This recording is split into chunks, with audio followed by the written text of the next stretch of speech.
पतित पावन सीताराम, रघुपति राघव राजा राम, पतित पावन सीताराम, सीताराम, सीताराम, भज प्यारे मन सीताराम, सीताराम, सीताराम, भज प्यारे मन सीताराम,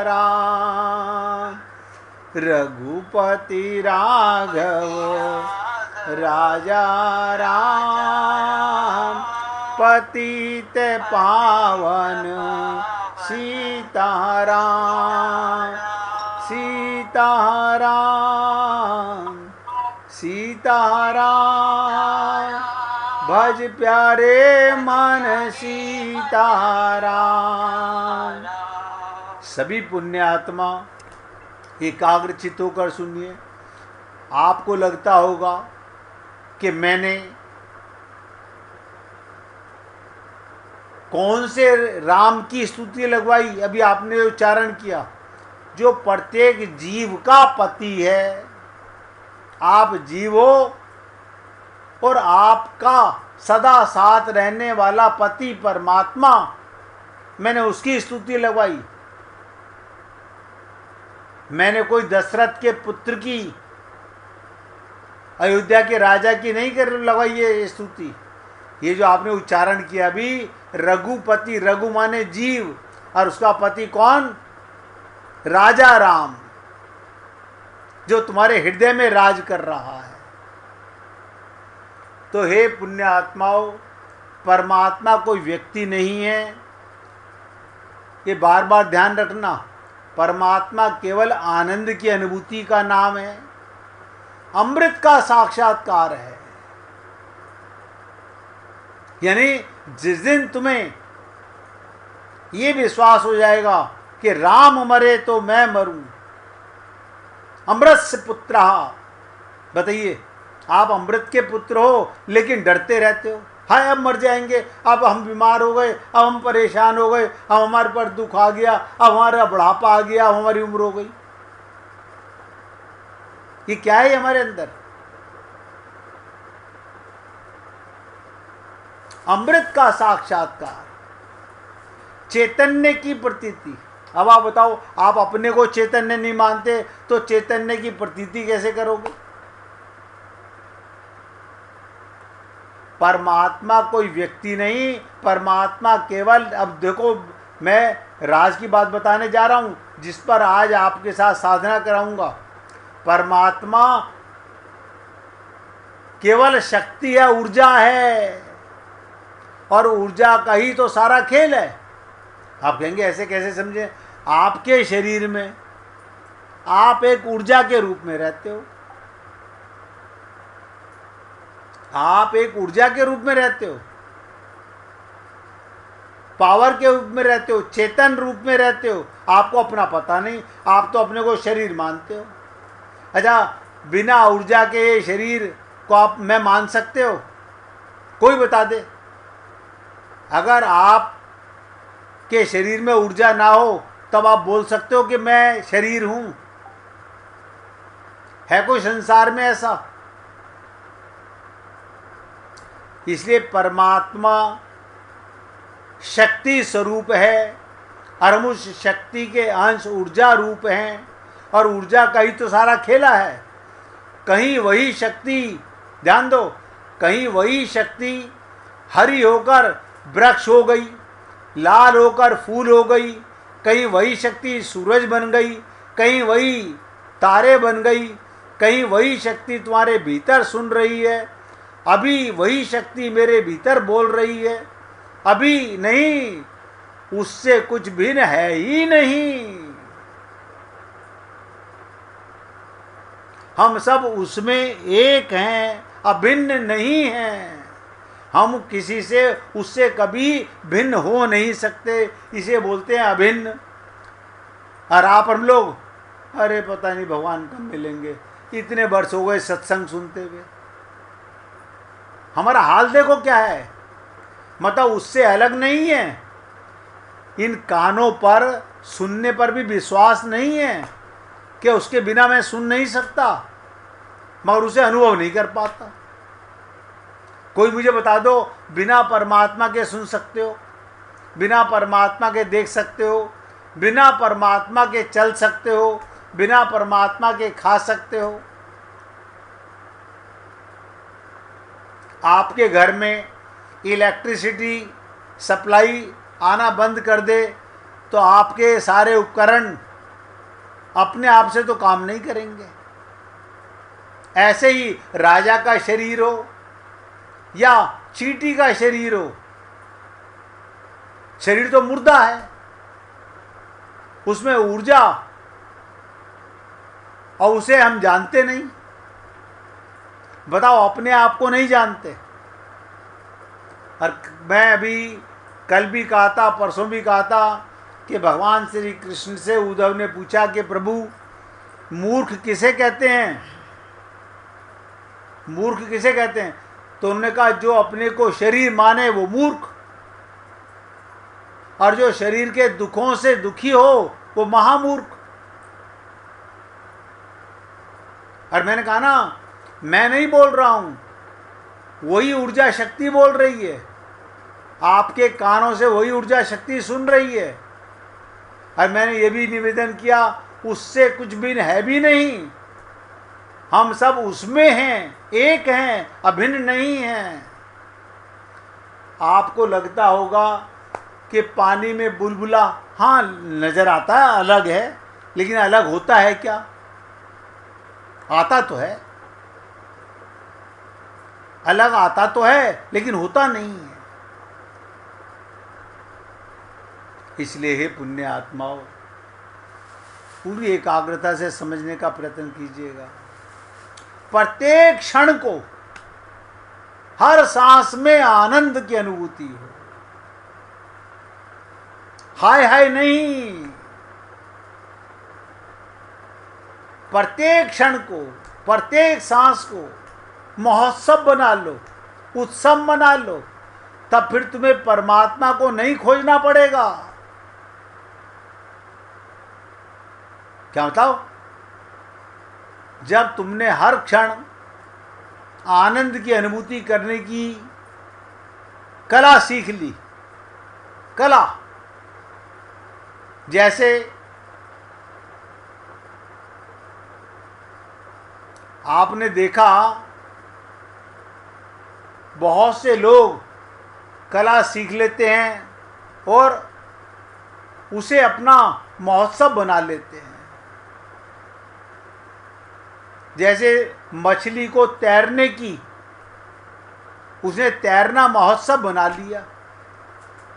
आपको अपना जीवन परमात्मा की अनुभूति को महोत्सव बना लो, फिर तुम्हें परमात्मा को नहीं खोजना पड़ेगा। फिर क्या होगा? तुम जहां भी होगे, परमात्मा खुद खोजता हुआ तुम्हारे पास आएगा। परमात्मा भी कहेगा, इसको ये सब बातें कैसे ज्ञान हो गई?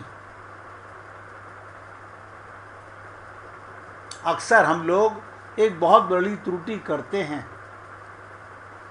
वो भी सुन लीजिए। अक्सर हम क्या करते हैं, भाई जी कुछ पूछना चाहती हैं, पूछिए। हाँ बोलो बोलो।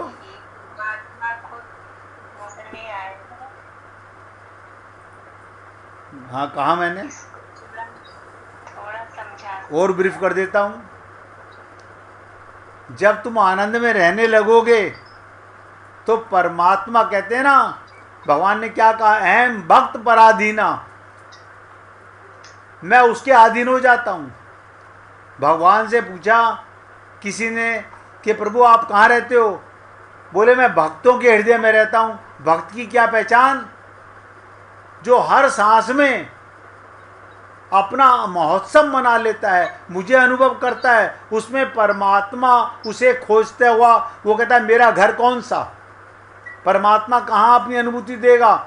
जहाँ पर आनंद होगा, जहाँ पर भक्ति होगी, जहाँ पर प्रेम होगा। परमात्मा खुद तुम्हें खोजता हुआ आ जाएगा, तुम्हें खोजने कहीं नहीं जाना। जैसे हम कहते हैं ना, मैं ढूंढ फिरी जग सारा, मोए मिला ना प्रीतम प्यारा। मैं कुंजन कुंजन भटकी, बस वृंदावन आन के अटकी। और मैं फिर आपको बताने जा रहा हूं, मैं उस वृंदावन की बात नहीं कर रहा हूं। कभी आप उस वृंदावन को समझ लो। मैं वृंदावन का मतलब वहां कह रहा हूं जहां केवल शक्ति और शक्तिमान रहते हैं, जहाँ केवल रास रहता है, जहाँ केवल आनंद की अनुभूति होती है, जहाँ अमृत का रसास्वादन होता है। समझ आया भाई जी? आपको परमात्मा को खोजने कहीं आप कहाँ जाओगे? आप बताओ। अच्छा, आप जहाँ भी जाओगे मूर्ति देखोगे। आपको परमात्मा इस काबिल बनाओ, कहते ना खुद ही को बना, खुद ही को कर बुलंद इतना कि खुद खुदा बंदे से पूछे कि बोल तेरी रजा क्या है। आप अपने आप को इस काबिल बनाओ, इसलिए करने से होगा। अक्सर हम लोग क्या त्रुटि करते हैं, ध्यान से सुनिएगा, कि 2-4 दिन महीना ध्यान किया फिर छोड़ दिया। अगर आपको आनंद की अनुभूति होने लगे, आप जाकर उसे छोड़ के जिंदा रह सकते हो आप। जिस व्यक्ति को आनंद की अनुभूति हो गई, वो उसके बिना कैसे रहेगा? ध्यान क्या? आनंद की अनुभूति। साधना उस आनंद को अनुभूति करने की कला, उसे पकड़ने की कला। हम क्या करते हैं, 2-4 दिन महीना ध्यान किया फिर छोड़ दिया, फिर कुछ महीने बाद सुध आई फिर शुरू कर दिया। पर तुम नहीं जानते बीच में जो अंतराल आया, उस दौरान तुमने जो खुदाई की थी स्वयं की, वो तुमने दोबारा संसार से भर ली। अक्सर 99% तो मैं ऐसा ही देखता हूँ कि लोग वाग कहीं भी ऐसी जगह जाते हैं संसार में, वहाँ जाकर के संसार भर के आ जाते हैं। किसी की शादी में जाओ तो हफ्तों शादी की बातें करते रहेंगे। किसी जन्मदिन में जाओ तो आने के बाद भी जन्मदिन तो वहाँ मनाया गया, तुम्हारे दिमाग से चर्चा नहीं निकलती। तो तुम अपने आप को फिर दोबारा भर लेते हो संसार से, मुश्किलों में खुदाई करते हो ध्यान से भगवान को ढूंढने की, वापस संसार भर लेते हो। अब फिर नए सिरे से खुदाई ये चलता रहता है, और तुम फिर कहते हो इतने दिन हो गए ध्यान करते हुए कुछ नहीं हो रहा। कहाँ से होगा? ध्यान को कुआं खोदने के समान कहा गया है। जैसे ध्यान का मतलब, जैसे कुआं पहले मिट्टी निकलेगी, फिर पत्थर निकलेंगे, उसके बाद गंदा पानी निकलेगा, अंततः स्वच्छ जल। स्वच्छ जल आने तक मत रुको, रुके कि पत्थर मिट्टी झाड़ झंकार फिर भर जाएगा। आप सोचो इन बातों को। आप और हम लोग क्या कर रहे हैं? वापस इधर खाली करते हैं, उधर फिर भर लेते हैं संसार को। कई बार लोग पूछते हैं, क्या पूछते हैं कि ध्यान से क्या मिलेगा? बहुत ध्यान से सुनो, क्या पूछते हैं? ध्यान से क्या मिलेगा? शायद वो सोचते होंगे रुपए मिलेंगे, मकान मिलेगा, कोई पद मिलेगा। ध्यान से ना पद मिलेगा, ना रुपए मिलेंगे, ना मकान मिलेगा, लेकिन जो इन चीज़ों की तलाश कर रहा है वो ध्यान के लायक ही नहीं है। ध्यान में तो आनंद की अनुभूति होगी, यानी अपना पता चलेगा, अपने का पता चलेगा।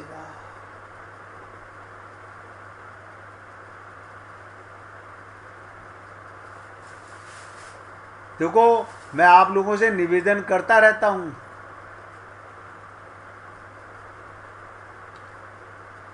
मनुष्य को भगवान ने बहुत कुछ देकर इस पृथ्वी पर भेजा है।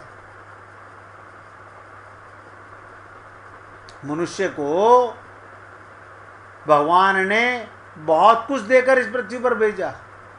शारीरिक दृष्टि से वो कई प्राणियों की तुलना में कमजोर जरूर ठहरता है, पर बौद्धिक दृष्टि से उसके पास जो सामर्थ्य संचित परमात्मा ने बुद्धि और ज्ञान का जो बहुमूल्य उपहार उसे प्रदान किया, वो अपने आप में इतना महत्वपूर्ण कि इसी के बल पर उसने संसार के समस्त प्राणियों को पीछे छोड़ दिया।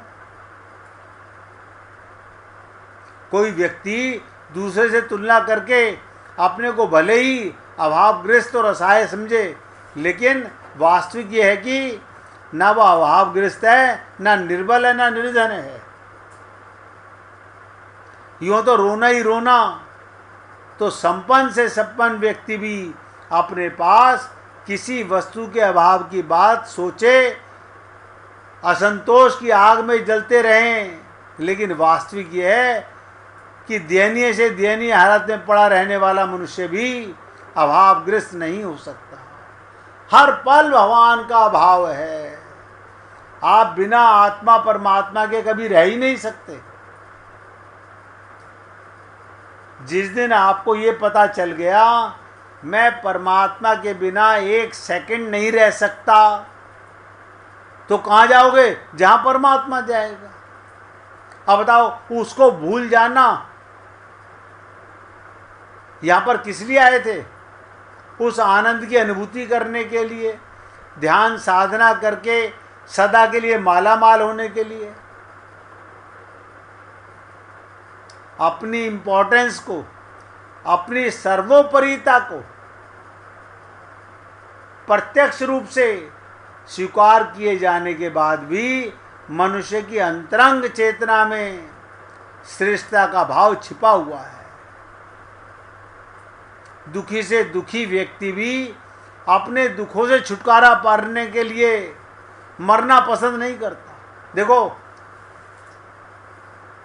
दुखी से दुखी व्यक्ति अपने दुखों से छुटकारा प्राप्त करने के लिए मरना पसंद नहीं करता। भावावेश में आकर कोई आत्महत्या भले ही कर ले, ये अलग बात है। इसलिए पूरी एकाग्रता से सुनिएगा। अंतरंग चेतना में,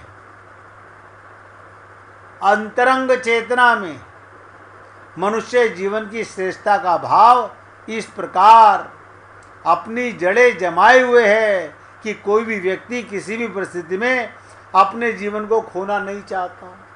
हमने अपने को शरीर मान लिया, शरीर नहीं खोना चाहते। कितनी विचित्र चीज है। स्थिति और बाहरी उपलब्धियों की दृष्टि से कोई व्यक्ति भले ही साधनहीन दिखाई दे, पर ये सब उसके प्रति प्रत्येक व्यक्ति को जन्मदाता और जन्मजात रूप से सब कुछ ना सही हो तो भी बहुत कुछ अवश्य मिला है।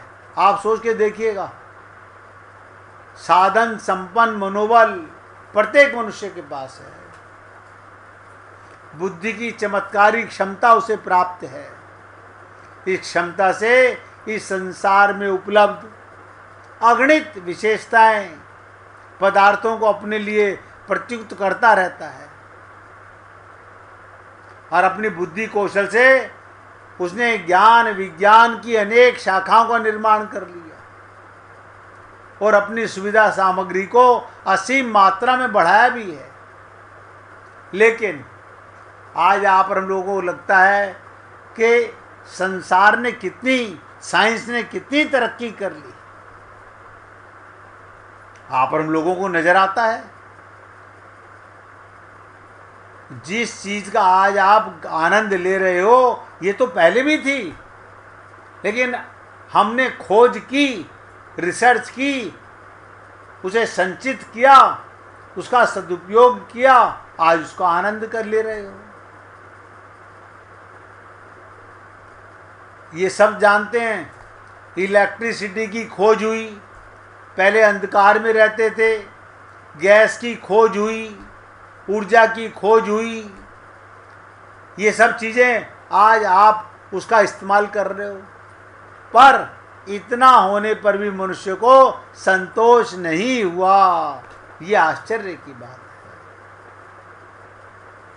बहुत आश्चर्य की बात है। ये अधिकाधिक साधन सुविधाएं प्राप्त करने के प्रयत्न कर रहा है। बस आदमी एक तरफ फंस गया, मुझे किसी प्रकार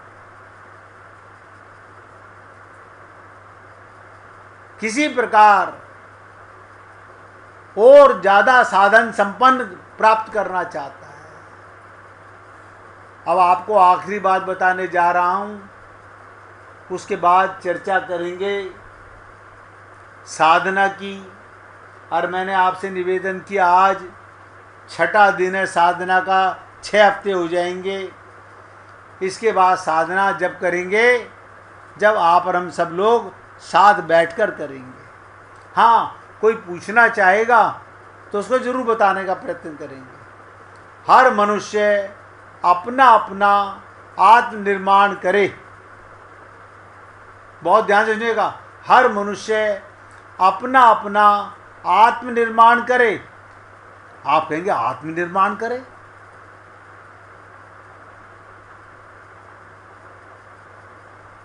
अगर हर व्यक्ति को आत्मज्ञान हो जाए तो ये पृथ्वी ही स्वर्ग बन जाए।